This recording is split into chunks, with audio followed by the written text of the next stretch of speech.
Praise the lord. ప్రియమైన సహోదరి సహోదరులందరికీ mirror of Christ తరపు నుంచి శుభాలు. ప్రియమైనటువంటి వాళ్ళారా, మీరందరూ ఎలా ఉన్నారు? బాగున్నారు కదా? బాగున్నారని విశ్వసిస్తూ ఉన్నాము.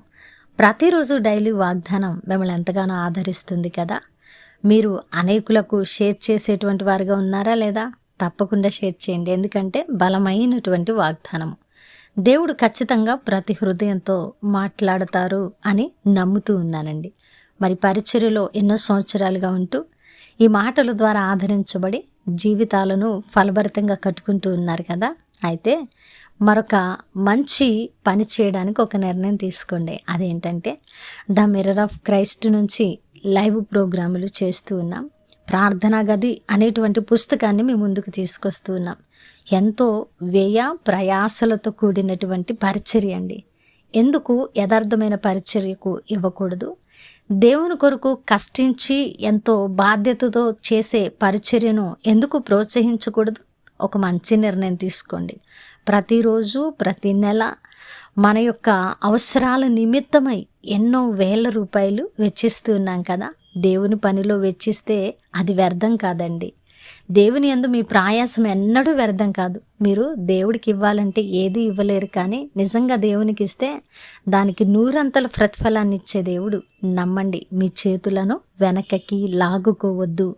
ఈ మాటలు విన్నప్పుడు దేవుడు ప్రేరేపిస్తే ముందుకు రండి, అంతేకాని ఏమీ పట్టనట్టు ఏమీ ఎందుకు ఇవ్వాలి అనే ఆలోచనతో వెళ్ళకండి. ఒకవేళ నీ అవసరతకు దేవుని సన్నిధిలోకి వెళ్ళి ప్రార్థించినప్పుడు దేవుడు కూడా మౌనంగా ఉండిపోతే నీ పరిస్థితి ఏంటి? కాబట్టి ప్రియమైనటువంటి వాళ్ళరా, యథార్థమైన పరిచర్యను ప్రోత్సహించినప్పుడు దాని ఫలితాన్ని మీరు చూస్తారు. మరి ఎంతోమంది ఇక్కడ ఎన్నో అద్భుతమైన ఆశీర్వాదాలను పొందుకుంటూ ఉన్నారు. మరి ఈరోజు దేవుడు మనతో మాట్లాడుతున్న మాటను ధ్యానం చేద్దాం, వాగ్దానంలోనికి వెళదాం. దేవుడు మనతో మాట్లాడినప్పుడు బలమైన మాటను పట్టుకుందాం, మన జీవితంలో పెట్టుకుందాం. యోహాను 16వ అధ్యాయము 33వ వచనము. లోకంలో మీకు శ్రమ కలుగును, అయినను ధైర్యం తెచ్చుకోండి, నేను లోకమును జయించి ఉన్నాను. ఎంత మంచి అద్భుతమైన మాట. ఈరోజు మనము ధైర్యాలు కోల్పోయి ఉన్నామేమో. ఒకవేళ శ్రమ, ఇరుకు, ఇబ్బంది, వేదనకరమైన పరిస్థితుల్లో నడుస్తూ, ప్రభువా నాకు ధైర్యం చాలడం లేదయ్యా, ఈ శ్రమ నేను భరించలేకపోతా ఉన్నాను తండ్రి, ఏం చేయను అనేటువంటి సందిగ్ధంలో ఉండిపోయావా? అయితే శుభ వాగ్దానము. అయితే దేవుడు ఏమంటూ ఉన్నారంటే, ప్రియమైనటువంటి బిడ్డ, నీకు శ్రమ కలగదు, నీకు శ్రమ కలగకుండా నేను సమస్తాన్ని చూస్తానని ఆయన మాట్లాడడం లేదండి. ఆయన అద్భుతమైన మాట మాట్లాడుతున్నారు. మనకు ఓదార్పును, బలాన్ని, ధైర్యాన్ని ఇచ్చే మాట మాట్లాడుతున్నారు. ఏంటో తెలుసా? లోకం ఉంది, ఆ లోకంలో మీరున్నారు కాబట్టి లోకంలో ఉన్న మీకు శ్రమ కూడా ఉన్నది. అయితే ధైర్యం తెచ్చుకోండి, ఎందుకంటే నేను లోకాన్ని జయించి ఉన్నాను కదా.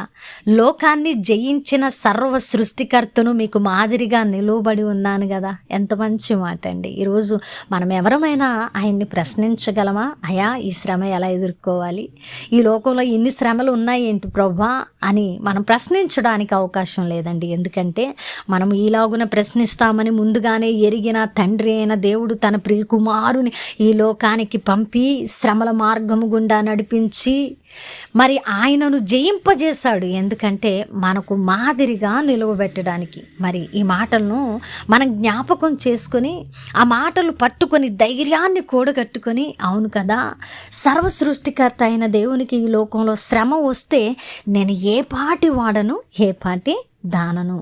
కాబట్టి ఈ శ్రమ నేను జయిస్తాను, ఎందుకంటే నా దేవుడు నా పక్షముగా ఉన్నాడు. కాబట్టి నేను ధైర్యంతో ముందడుగు వేస్తాను అని ఒక మంచి నిర్ణయం తీసుకో. ప్రియమైనటువంటి దేవుని బిడ్డ, నీ నిర్ణయము దేవుడు ఖచ్చితంగా బలపరుస్తారు. ఎందుకంటే ఆయన మంచి సహాయకుడు అండి. ఏ సహాయకుడు అంటే నమ్మదగిన దేవుడు. ఆయన మరి మోసం చేసేటువంటి వాడు కాదు, మాట ఇచ్చి తప్పేటువంటి దేవుడు కాదు. కాబట్టి మనం నమ్మి తీరాలి. మనం ఏ పరిస్థితుల్లో ఉన్నా, ఈరోజు శ్రమలు ఉంటే ధైర్యం తెచ్చుకొని మనము మునుముందుకు అడుగులు వేసి మనము శోధన వెనకాల, శ్రమ వెనకాల ఉన్న ఆశీర్వాదాన్ని పొందుకున్నాం. ఎందుకంటే మన దేవుడు లోకాన్ని జయించారు, మనం కూడా జయించి తీరుతాం. ఇది నిత్య నిబంధన. నమ్ముదాం, విశ్వసిద్దాం. మన ప్రార్థనలో మనం కొనసాగిపోతూ దేవుని ఆధారం చేసుకుని నిరీక్షణతో ఎదురు చూద్దాం. మనము విశ్వసించినది నిశ్చలముగా పట్టుకుందాం. వినవాక్యము ఫలింపు కొరకు ప్రార్థన.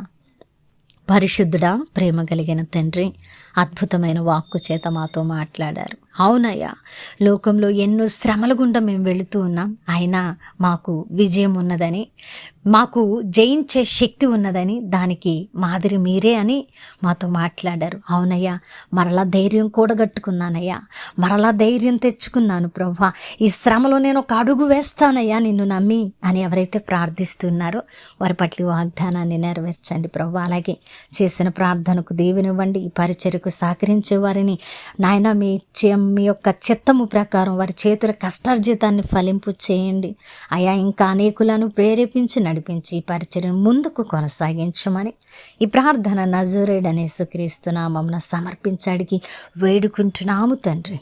ఆమేన్. ప్రియమైన దేవుని బిడ్డలారా, విన్న వాక్యాన్ని తప్పకుండా షేర్ చేయండి. గాస్పెల్ టీవీలో లైవ్ ఇస్తూ ఉన్నామండి. మరి లైవ్ ప్రోగ్రామ్ స్పాన్సర్ చేయడానికి ముందుకు రండి. ముఖ్యంగా ప్రార్థన గది అనే పుస్తకం ప్రింటింగ్ జరుగుతుంది, ప్రార్థించండి. దానికి మరి సహకరించడానికి దేవుడు ప్రేరేపిస్తే ముందుకు రావాలని తెలియపరుస్తున్నాం. దేవుని చిత్తమైతే మరలా కలుసుకుందాం. దేవుడు మిమ్మల్ని దీవించును గాక. ఆమేన్.